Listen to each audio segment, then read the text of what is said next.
Assalamualaikum warahmatullahi wabarakatuh. Perkenalkan, nama saya Poppy Lasmayati.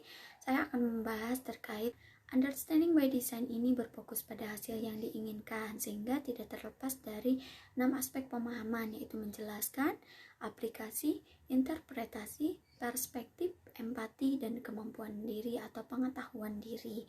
Nah, untuk mengetahui hal tersebut tentunya menggunakan berbagai indikator. Yang pertama adalah menjelaskan. Untuk indikatornya itu akurat. Dalam menjelaskan harus dilakukan secara seksama, teliti, cermat, kemudian berhubungan. Harus berhubungan dengan kehidupan nyata dan materi yang dijelaskan. Kemudian sistematis. Dalam menjelaskan suatu hal tentunya harus dilakukan secara terstruktur.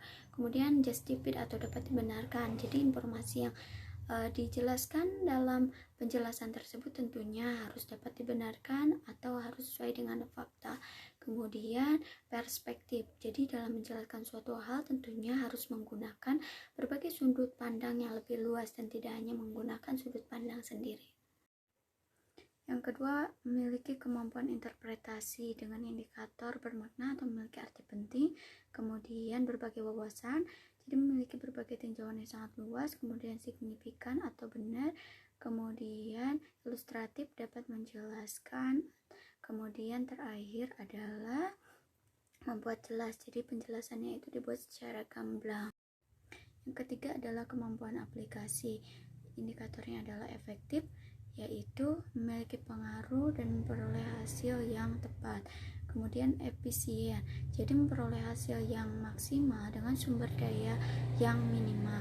Kemudian fasih, jadi dalam menjelaskannya itu fasih dalam lafalnya, dalam menafsirkannya.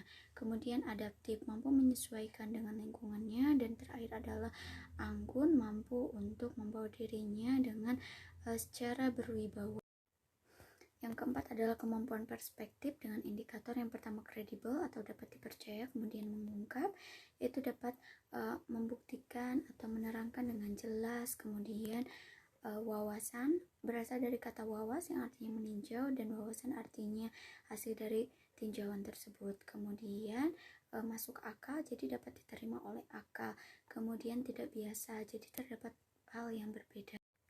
Yang kelima adalah kemampuan berempati. Indikatornya yang pertama sensitif, peka, atau mudah membangkitkan emosi. Yang kedua adalah terbuka, jadi mampu menerima dan memberi gagasan. Kemudian reseptif, itu lebih tanggap dalam menerima dan memberikan gagasan. Kemudian perspektif, memberikan berbagai sudut pandang yang sangat luas. Kemudian taktis, atau seni mengungkapkan pendapat tanpa menimbulkan hal negatif. 6. Kemampuan pengetahuan diri. Indikatornya adalah sadar diri, jadi dapat mengetahui diri dengan sebaik mungkin. Kemudian metakognitif, merupakan suatu kemampuan untuk mengetahui berbagai kesulitan yang dihadapinya.